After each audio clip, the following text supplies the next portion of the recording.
A good Erev Shabbos, Chag Sameach, Good Yom Tov. Let's ask ourselves at the beginning of the Sukkot holiday whether we even need a sukkah at all this year. What's the reason for eating in a sukkah, living in a sukkah in the first place? Well, the Torah does tell us that it's in thanksgiving for the harvest, and also in the middle of Chumash Vayikra it says to live in huts, live in Sukkot, for 7 days to remember that God kept us in huts, in Sukkot, when He took us out of Egypt. There's a little machlokas, a little dispute as to whether it's that we're supposed to remember the actual huts, the actual booths that we dwelt in those times, or to remember God's general protection over us, over the sojourn in the wilderness. But that's a sidelight. Jewish thinkers throughout the ages have looked for even deeper meaning. Listen to Philo of Alexandria. He says that it's to remind us, quote, of the long wanderings of our forefathers in the depths of the desert, where at every halting place they spent many a year in tents. And indeed, it is well in wealth, says Philo, it's well in wealth to remember your poverty. In distinction, remember your insignificance. In high offices, your position as a commoner. In peace, your dangers in war. On land, the seas in storm, in cities, the life of loneliness. For there is no greater pleasure than in high prosperity to call to mind old misfortunes. End of Philo's quote. In other words, he thinks that when things are good, it's good for us, good for our souls, to remember that once upon a time, things were lousy, things were rotten. Rashbam, one of the Balei Tosfos, Rashi's grandson, Rabbi Shmuel ben Meir, puts it even more strongly. He says it's supposed to humble us. It's supposed to break us. He writes, "Why do I command you to do this?" says God. "Do not say in your hearts, my own power and the might of my own hand have won me this wealth. Remember that it's God, your God, who gives you the power to get wealth," as we read a few weeks ago in the beginning of the book of Dvarim, Chumash Dvarim, the book of Deuteronomy. Therefore, the people leave houses filled with good things at the start of the harvest season, and we dwell in Sukkot, in sukkahs, as a reminder that we had no property in the desert, no homes to inhabit. That's why God designated sukkahs at the harvest season, so that a person's heart should not grow haughty because of the houses filled with everything good. Otherwise, they might say, our hands made all this wealth for us. That's to say, we should never think that we're the sole masters of our own fate or destiny. The Menorahs HaMa'or lived in Spain in the 1400s, just before the expulsion, so he probably knew a thing or two about instability and uncertainty and anxiety. Still in Spain, he explained the reason for the commandment to dwell in the sukkah, teaches us that a person must not put his trust in the size or strength or conveniences of his house, even though it might be filled with the best of everything. Nor shall he rely on the help of any other, even though he be the Lord of the land. But let him put into his trust in God, whose word called the universe into being. For God alone is mighty and faithful, and He does not retract what He promises. So let's reflect for a moment on what those values of hindsight, humility, and faith might offer us in the era of COVID-19. What do we see when we look back? I think from this vantage point now, well into the 8th month or wherever we are, and maybe as the flu season starting a full year or beyond, not even going to say the first year of this pandemic, what value do we find in looking back? It's not like Philo imagines at all when we gaze at our humble beginnings from a point of success, and we appreciate our old misfortunes from our vantage point of settledness and contentment. If anything, we're standing at a point of uncertainty and instability, and we're looking back and we're saying, when will things ever get back to normal? We want things the way they were. We want to go back to the way it was, which was not so bad after all. Or humility. Is that what it is? Rashbam's leveraging of sukkahs to underscore our vulnerability and our interdependence, even our dependence on God, is almost redundant at the present moment. Is anyone aware that a career can be swept away in a day? That a retirement portfolio can take a dip between lunch and dinner that induces vertigo? Do we need any reminders at all in this day and age that we have very little ability to control what happens to us, and any of us can be tossed about by changing conditions? The Menorahs HaMa'or, too, seems only to echo from a distant time what we now know from our day-to-day experience in the here and now, right now in Toronto in 2020. He says that we should not put our trust in the size of our house, even if it's filled to the brim with the best. Our homes, thankfully, are filled with the best, and it seems like after a half a year, or moving on 3/4 of a year of confinement, even in the nicest and most finely appointed homes, people were still yearning to get out for a bit of fresh air. It wasn't the same as imprisonment, so I'm not going to over-dramatize, but thankfully we do live in comfort and convenience and safety. Still, nobody wants to be stuck inside and not be able to go out shopping, not be able to go to shul, go out for coffee with friends for 6 months or 7 months or 8 months or 9 months or a year. So thanks, but we know already not to take our soul satisfaction from our creature comforts.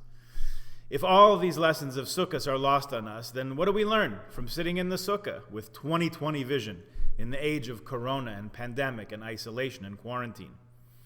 Maybe sitting in the Sukkah and the holiday of Sukkot is the original sheltering in place, and there are certainly some insights that we can gain.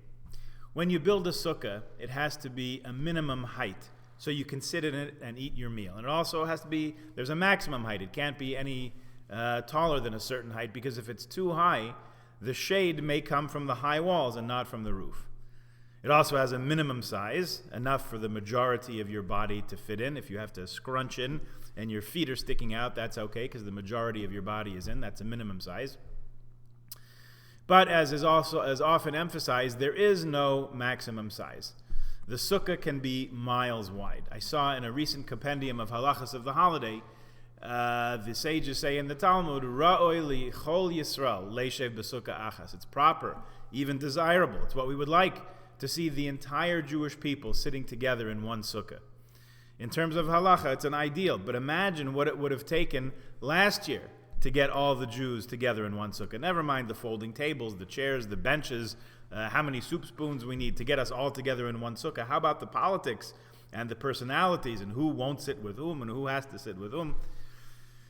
Now imagine that same sukkah, but 3 times bigger to allow for physical distancing. All the Jews under one sukkah roof sitting together and with 6 feet of space between each person or each household bubble, as it was possible last year, before we ever heard of social distancing. It's possible this year also. Possible for us all to sit together in one sukkah. I want to suggest to you that we take a look back over the last half a year or more now of Jewish life, because it was the busy half of the Jewish life. Right after Purim, we went into quarantine.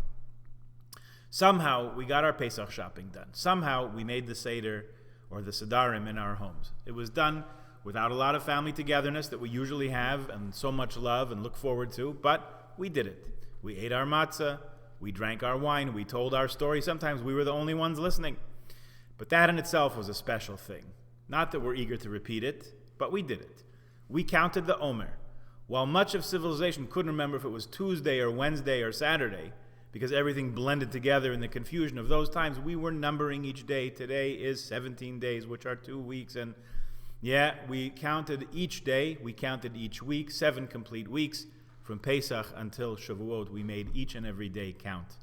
From liberation to revelation at Sinai. We ate our cheesecake, and we thought about receiving the Torah, even if we didn't do it in shul together, we still did it.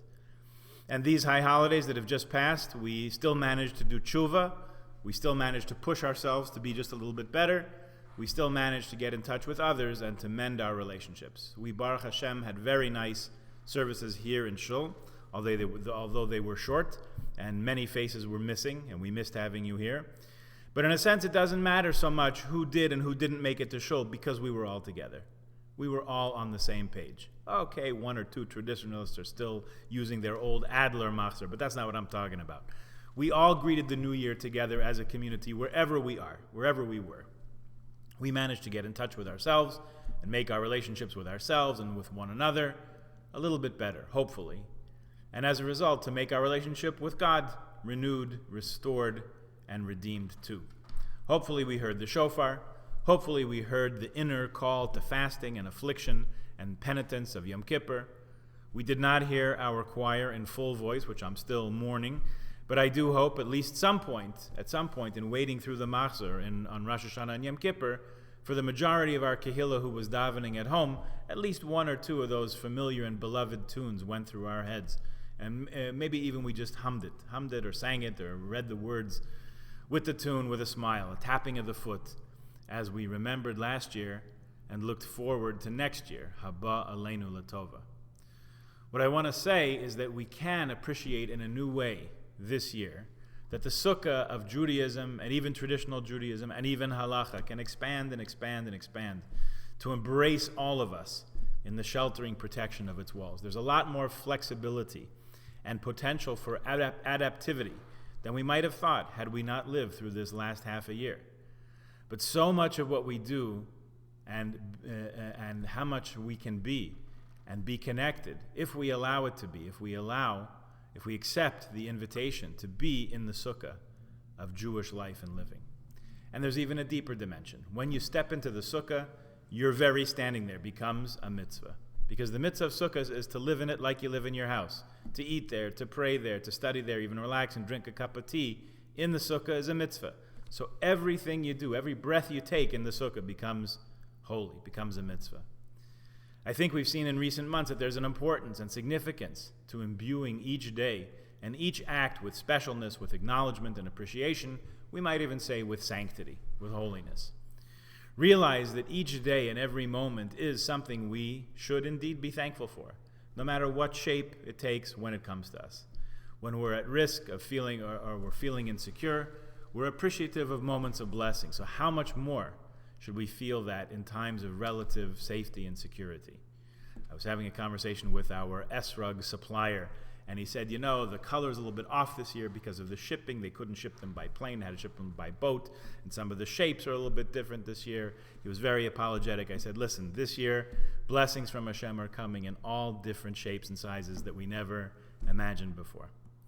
So this year, I'll be sitting in a sukkah, and I invite you into the mitzvah of sukkah too, to appreciate our Jewish way of life and how much of it is portable and adaptable and can give our lives connectedness and holiness, even in times of uncertainty, perhaps especially in times of uncertainty, and to offer us the chance to transform everything around us into something out of the ordinary, something beyond the normal, holy, even joyous. After all, Sukkot and Shmini Atzeres and Simchas Torah are the season of our joy.